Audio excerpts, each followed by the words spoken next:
Элиза Лем өлімі қоғамдық ірі резонанс тудырған іс және заманымызда жауабы табылмаған жұмбаққа айналды.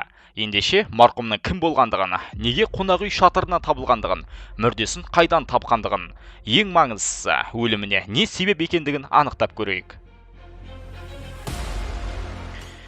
2013 жылдың ақпанында Лос-Анджелесте үрейлі хабар биледі. Мұндағы отельдердің бірінің шатырынан кешенді сумен қамтамасыз ететін астауда бойжеткеннің өлі денесі табылады. Тыржалаңаш күйде, ал жеке заттары жанында қалқып жүрді. Істі анықтау үшін өткен талай апта, жан түршігерлік бейне жазбалар және күдік тудырарлық бірде-бір белгінің болмауы. Мұның барлығы бұл оқиғаның Америка криминалы тарихындағы ең жұмбақ құбылыс атануына түрткі болды. Әлі де болса, жұртшылық байқұс қызға расыменде не болғандығын түсіне алар емес. Элиза Лем Канадаға Гонконгтан көшіп келген иммигрант әулетінің қызы, Ванкувердегі Британиялық Колумбия университетінің қарапайым студенті. Осында қоныс аударғанға дейінгі қыз тағдыры жайлы ақпарат аз. Әйткенмен ата-анасы мен достарының айтуынша, Элиза жомарт және үлгі жан болған, оқығанды ұнатқан, ең сүйікті ісі саяхаттау екен. Ол әлемді жалғыз жүріп танығанды жөн санаған, тұрақты түрде сан түрлі елдер мен қалаларға жалғыз аттаныпты. Бойжеткен өміріндегі ең қынжылтарлық жайт оның психикалық індеті болыпты. Кейінірек белгілі болғандай, Лем желекпемен ауырған және жағдайының тым нашарламау үшін арнайы медикаменттер тұтынуға мәжбүр болыпты. 2010 жылы Элиза тіпті персоналды блог ашып, жазылушылармен жеке өміріндегі жайттары, сондай-ақ ауруымен қалай күресетіндігі жайлы бөлісетін. Жоғалуынан 2 жыл бұрын өзінде рецидив орын алып, содан бері жайсыздық сезініп жүргендігін жеткізеді. Артынша барлығы жақсы екендігіне өзгелерді көз жеткізгісі келгенде, мұны дәлелдеу үшін саяхаттарынан жиі блог жасай бастайды. Өзіне ұнаған фотоларды жиі жүктеп. 2013 жылдың қаңтарында 21 жасар Элиза кезекті сапарына шығуды жоспарлайды. Маршруты Сан-Диего мен Лос-Анджелес арқылы жасалынды. Одан соң Санта-Крус қаласын тамашалауды ұйғарыпты. Бірақ мұнысына ата-анасы қарсы болған екен. Блогындағы соңғы постында Лем Сан-Диегодағы зоопарктен фотосурет бөліскен. Артынша 28 қаңтарда Лос-Анджелестегі Сесил қонақ үйіне орналасқандығын хабарлайды. Элизаның одан кейінгі оқиғасы бұлыңғыр. Тек куәгерлердің ғана айтқан сөзіне сенеміз. Отельге жайғасқаннан кейін ол жаңа посттар жарияламаған, әке-шешесімен тілдеспегенде. Анығы сол, алдымен Лем 5-ші қабаттағы бірнеше адамға арналған нөмірге орналасқан екен. Алайда көп ұзамай оны жеке бөлмеге ауыстырған. Себеп көршілері қыздың бір түрлі әдеті бар деп шағымдануында. 31 қаңтарда Элиза ата-анасымен байланысқа шығуы тиіс болған.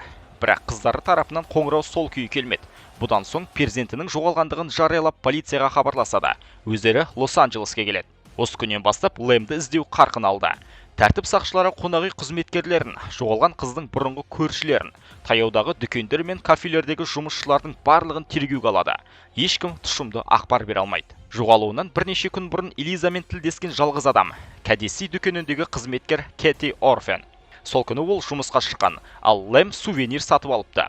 Ол сондай бақытты көрінді, көңілді еді. Сыпайылық танытып, кішкене әңгімелескенбіз. Әке-шешесіне сыйлық сатып алып кетіп қалды, дейді куәгер. Алайда Орфен әңгімесі із анықтауға ешқандай көмегін бермеді. Полиция көше кезуін жалғастыра берді. Ізім ғайым болған қыздың фотосын жапсырумен болды. Жаяу жүргіншілерді сұрау қалды. Дегенмен іс алға баспады. 14 ақпанға дейін бірде-бір ілік табылмады. Дәл осы күні полицейлер желіге Элизаның отель лифтіне кіргісі келіп тұрған бейнежазбаны жүктейді. Бұл бір түрлі ролик интернетті әп-сәтте жаулап, көп қаралымға ие болды. Барлығы қыздың оғаш әрекеттеріне таңданыс білдірді. Жазбада Лемнің жеделсатыға еніп, түймешені басу байқалады. Бірақ есік жабылмайды. Одан соң кабинадан жүгіріп шығып, жан-жағына жалтақтайды. Бір нәрсеге секем алып тұрғандығы анық байқалады. Артынша бойжеткен лифтпен жылжу үшін бірнеше сәтсіз әрекеттер жасағаны да бар. Белсенді түрде қолымен түсініксіз ишаралар танытады. Оның нақты паникада болғандығы білініп-ақ тұр. Сәлден соң шығып, кабинаға қайта оралып, ақыры есік жабылған күйде жеделсаты жылжиды. Бұл жазба детективтердің ғана тексерісінен өтпеді. Бақ өкілдері, желі қолданушылары, тіпті экстрасенстерде араласты. Бірақ ешқайсысы сол сәтте Элизаға не болғандығын болжай алмады. Кадрға өзге жан ілікпеген, ал қыздың іс-әрекеттері әлденеден қорқып тұрғандығын білдірсе керек. Бірнеше нұсқалар алға тартылды. Экстрасенстер мен медиумдар туристің белгілі бір паранормальды құбылыспен кезіккендігін айтады. Сесиль отеліне орналасқалы бері артынан аңдып жүрген дегенге келтірді. Бұл версия көпшілікке кең таралғаны. Бұлай айтуларына өзіндік себеп бар. Элиза таңдаған қонақ үй репутациясы анау айтқандай мықты емес. Сан түрлі кезеңдерде бұл кешенің қабырғасында тылсым құбылыстар жиі болған. Жауабын тіпті мықты скептиктердің өзі де табылмаған. Мәселен, 1976 жылы отель шатырынан Джеффри Томас Пали есімді ер адам жаяу жүргіншілерге оқ жаудырыпты. 1930 жылы мұнда 8-ден астам адам өздеріне қол жұмсаған. Ал 1944 жылы бір әйел терезеден шақалақ нәрестесін лақтырып жіберіпті. 1962 жылы Полин атты нәзік жанды шатырдан секіріп, кездейсоқ жердегі жанның үстіне құлайды. 2 жылдан соң нөмірлердің бірінде көгершін Голди атымен танымал әйел зорланып өлтіріледі. Одан бөлек, желілерде бірнеше рет отельден елесті еске салатын мөлдір бейнелі роликтер пайда болған. Сондай-ақ бұл отельмен көптеген өзге қылмыстар байланысы бар. Сесильге тоқтап, мұнда жайғасуда Джек Унтервегер, Ричард Рамирес секілді сериялық кісі өлтіргіштер құмар бопты. Ал 1947 жылы Лос-Анджелес шөл даласынан табылған Элизабет Шорттың мүрдес жайлы оқиға естеріңізде ме? Дәл сол әйелді соңғы рет куәгерлер осы қонақ үйден көрген. Алайда полицейлер зұлым рухтар мен мистикаға сене қоймады. Сондықтан өз версияларын шығарды. Элизаның бейнежазбадағы оғаш қылықтары ескі індетінің асқынып, галлюцинацияға ұшырауы деп топшылады. Желі қолданушылар мен тілшілер де өз нұсқаларын айтты. Біреуі Лэмнің психотропты зат тұтынуында десе, өзгесі қыздар расымен де әлдекім аңдып жүрді. Бейнеде өзгенің болмауы бұл жай ғана монтаж деп сенімді сөйледі. Шынымен де, көптеген сарапшылар байқағандай, картина біркелкі емес, бұлыңғырлау, ал датаны пиксельдер себепті қарау мүмкін емес.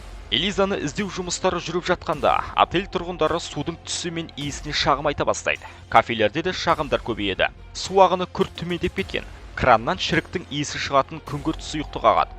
Бірнеше арыздан соң Сесиль басшылығы кешен шатырын тексеруді шешеді. Мұнда көлемі 3785 литр суға арналған цистерна орналасқан тұғын. 19 ақпан күні шатырға таңда шығып персоналдар резервуарды ашады. Таңданыстарымен қатар қорқыныштарына орай жоғалған Элиза Лэмнің мүрдесін көреді. Өлі дене жалаңаш күйде, ал киімдері мен жеке заттары, қонақ үй бөлмесінің кілті, қол сағаты жанында қалқып жүзіп жүрді. Коронер шешімі бойынша мүрде цистернада 20 күннен кем жатпаған. 21 ақпанда полиция экспертиза нәтижесін жариялайды. Яғни Элиза ажалы кенеттен суға батудан деп топшылап, себепті індеттің асқынуы деп жазды. Медиктер марқұмның денесінен ешқандай жарақат таппады, зомбылықтың да белгісін анықтамапты. Ал қанында тыйым салынған аппараттар немесе өзге психотропты заттар болмаған дейді. Алайда бұл фактілер жиі-жиі талқыға алынды. Себебі мүрдені тапқан кезде оның ыдырау деңгейі сонша, сенімді экспертиза жасау мүмкін емес болған. Тіпті көзге білінер кей ерекшеліктері ажал алдында бұл қыздың зорланғандығына нұсқау беріп тұрғандай.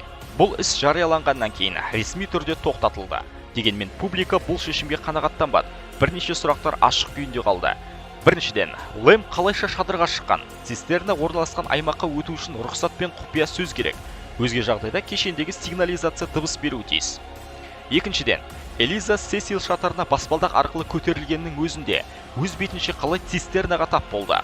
Мәселе мынада, өлшемі 2-4, 1-2 метр болатын суға толы бак бетон блоктарға бекітілген, және оған көтерілу үшін жылжымалы саты қолдану қажет. Ал шатырда мұндай заттардың қарасы да жоқ.